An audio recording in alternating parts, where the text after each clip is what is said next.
ಲೋಕಸಭೆಯಲ್ಲಿ ಸಿದ್ದರಾಮಯ್ಯನವರೊಬ್ಬರೇ ಅಲ್ಲ, ಕೆಪಿಸಿಸಿ ಅಧ್ಯಕ್ಷರಿದ್ದಾರೆ, ಜೊತೆಗೆ ನಾವೆಲ್ಲರೂ ಕೂಡ ಇದ್ದೇವೆ. ನಾವೆಲ್ಲರೂ ಸೇರಿ 28 ಸ್ಥಾನಗಳನ್ನು ಗೆದ್ದಿಸ್ಕೊಂಡು ಬರಬೇಕು ಅನ್ನೋವಂಥ ಪ್ರಯತ್ನವನ್ನು ನಾವೆಲ್ಲ ಮಾಡ್ತೀವಿ. ಅಂತಿಮವಾಗಿ ಜನ ಯಾವ ರೀತಿ ಪ್ರತಿಕ್ರಿಯೆ ಮಾಡ್ತಾರೆ, ಯಾವ ರೀತಿ ನಮಗೆ ಸಹಕಾರ ಕೊಡ್ತಾರೆ, ಮತ ಹಾಕ್ತಾರೆ ಅನ್ನೋದು ಜನಸಮುದಾಯಕ್ಕೆ ಬಿಟ್ಟಿರ್ತಕ್ಕಂಥದ್ದು. ಆದರೆ ನಮಗೆ ವಿಶ್ವಾಸ ಇದೆ, ನಾವು ಕಾರ್ಯಕ್ರಮಗಳು ಕೊಟ್ಟಿದ್ದೇವೆ. ನಮ್ಮ ಮ್ಯಾನಿಫೆಸ್ಟೋನಲ್ಲಿ ನಾವೇನು ಗ್ಯಾರಂಟಿಗಳು ಹೇಳಿದ್ದು ಅವೆಲ್ಲ ಅನುಷ್ಠಾನ ಮಾಡಿದ್ದೇವೆ.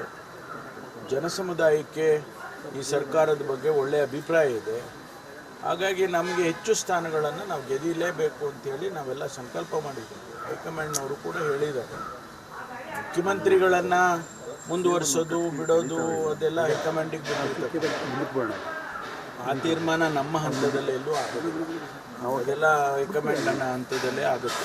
ಆದರೆ ಲೋಕಸಭೆಗೆ ಮೊನ್ನೆ ತಾನೇ ತಾವೆಲ್ಲ ನೋಡಿದ್ರಿ, 28 ಜನ ಸಚಿವರನ್ನು ದೆಹಲಿಗೆ ಕರೆಸ್ಕೊಂಡು ನಮಗೆಲ್ಲ ಸೂಚನೆ ಕೊಟ್ಟಿದ್ದಾರೆ. ನಮಗೆ ಒಂದೊಂದು ಕ್ಷೇತ್ರ ನಮ್ಮ ಜವಾಬ್ದಾರಿ ಕೊಟ್ಟಿದ್ದಾರೆ. 28 ಜನ ಸಚಿವರುಗಳು ಕೂಡ ಗೆದ್ದಿಸ್ಕೊಂಡು ಬರಬೇಕು. ಸರ್, ಯತೀಂದ್ರ ಅವರು ಈ ರೀತಿಯ ಹೇಳಿಕೆಗಳು ಪದೇ ಪದೇ ಇದು ಒಂದೇ ಅಲ್ಲ, ಹಿಂದೆನೂ ಕೂಡ ಅನೇಕ ರೀತಿಯ ಎಲ್ಲೋ ಒಂದು ಕಡೆ ಪಕ್ಷಕ್ಕೆ ಗೊತ್ತಿಲ್ಲ ನನಗೆ, ಅವರ ಹೇಳಿಕೆಯನ್ನು ನಾನು ಗಮನಿಸಿಲ್ಲ. ಆದರೆ ನಮಗೆ ಜವಾಬ್ದಾರಿಗಳನ್ನು ಕೊಟ್ಟಿರೋದಂತೂ ನಿಜ. ನಾವೆಲ್ಲರೂ ಕೆಲಸ ಮಾಡಬೇಕು, 28 ಕ್ಷೇತ್ರವನ್ನು ಕೂಡ ಗೆದ್ಸ್ಕೊಂಡು ಬರಬೇಕು ಅಂತಕ್ಕಂಥ ಸೂಚನೆಯನ್ನಂತೂ ಕೊಟ್ಟಿದ್ದಾರೆ. Sir, over Hangal incident, many others are quoting, BJP is quoting and saying that government is trying to cover up all the cases. No. We see Chief Minister also has clarified.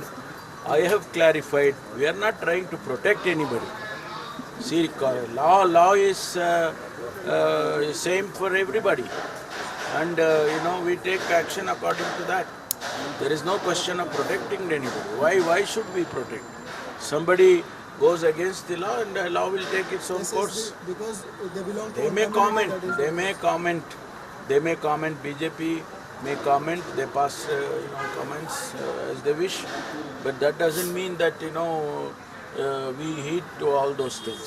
So Mr. Anand Kumar Hegde once again he said, I don't need to learn any kind of culture by them. He was mentioning Congress. See, we are not trying to teach him any, culture or whatever. But we are only commenting how he is, as a member of parliament, how his public stand is. Ananthkumar Hegde ವಿಚಾರ ಯಾವುದು teaching ಇಲ್ಲ, ನಾವು ಅವ್ರಿಗೆ ಏನು ಹೇಳ್ಕೊಡಕ್ಕೆ ಹೋಗ್ತೀವ?